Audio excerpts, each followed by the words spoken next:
Painful, Harry faces enemies inside and out as the Blockbuster lawsuit exposes his puzzling ambiguity.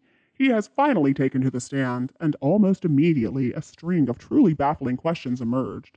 Well, it looks like it is over. As day one of Harry giving evidence in court in London came to a close, there was an obvious winner, Kaya Marr.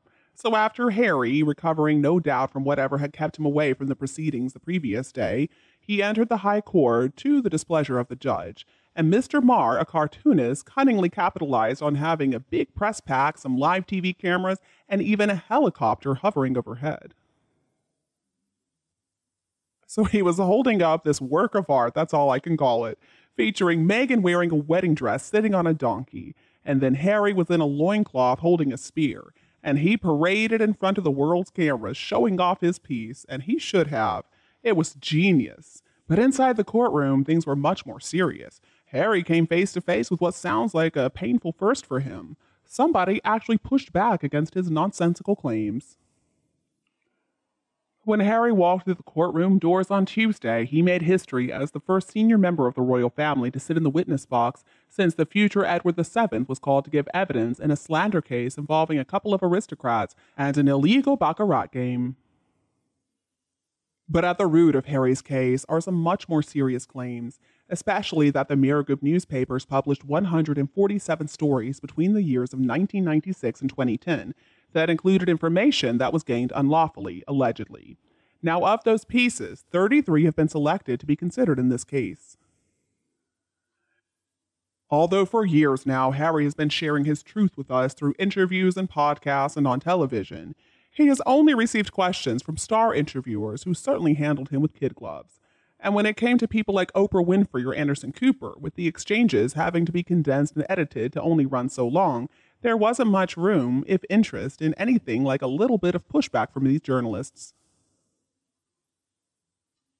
But this time is different. Instead, Harry is facing off against a barrister who in the past has been called a beast in the courtroom, leaving him, quote, appearing to be out of his depth.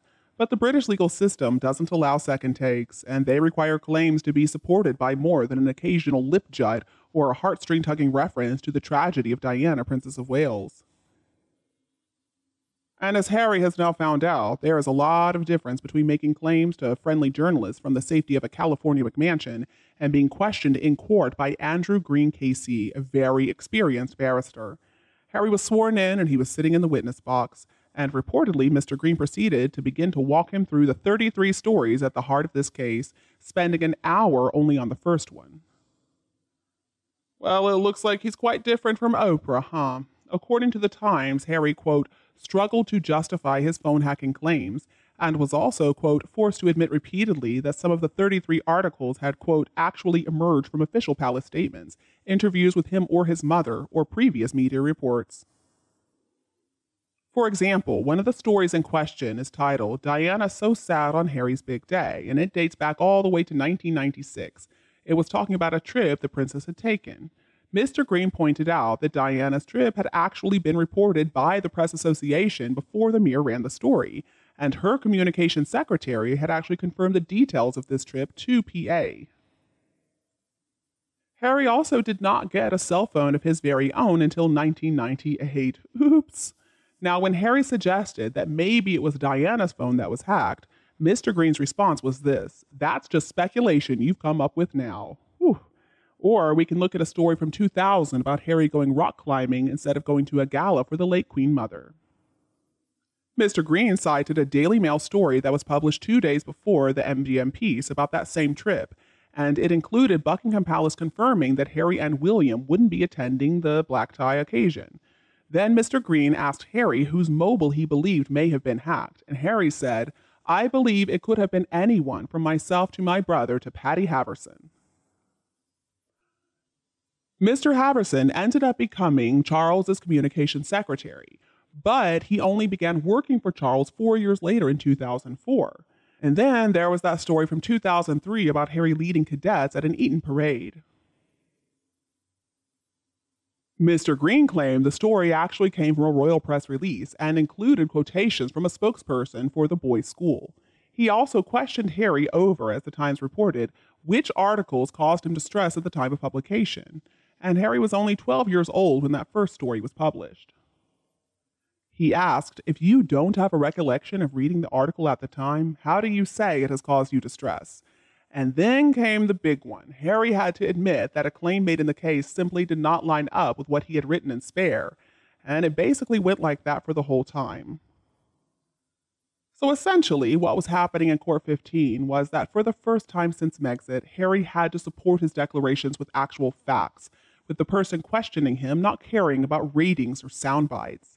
As Mr. Green probed and questioned, Harry, quote, appeared out of his depth, according to the Telegraph's Victoria Ward, who was there in the courtroom. She reported Harry was softly spoken. At one point, he was asked to speak up and answered the questions curtly. Having covered the royal family on and off for many years, it was clear to me that he was uncomfortable. There were few, if any, of the easy smiles that come so readily when he is doing something he loves.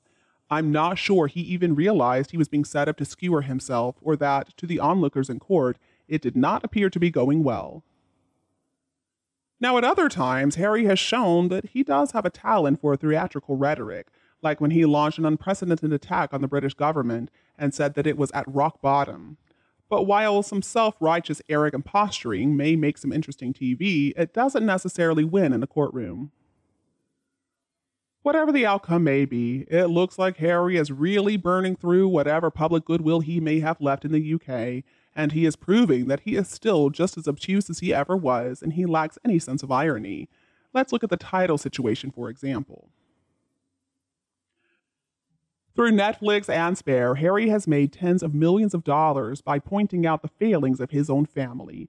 But at the same time, his barrister, David Sherborne, said that the protocol was for Harry to be first addressed as Your Royal Highness, after which he claimed it was his personal preference to be referred to as Prince Harry. Well, okay then. I guess we can just forget what he said back in February of 2020, when he told conference delegates in Scotland just to call him Harry. Even though Harry moved to the US, a place that straight up doesn't recognize royal titles, it seems like he is still wanting to be identified as a royal.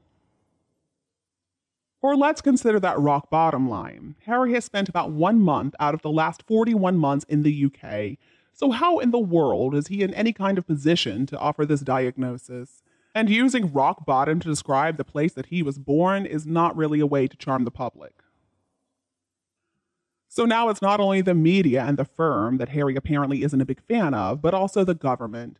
So what British institution is he going to go after next? Is he going to go after Coronation Street or Hobnobs or Warm Beer maybe? At the end of the day, after he spent almost 5 years on the stand, Harry left the court, destination unknown. He was forced by his father to give the keys back to their former Windsor home, Frogmore Cottage, recently, so Harry's going to have to figure out his own accommodations. Tomorrow, he's going to be back in court for another round, and the case is expected to last for several more weeks still.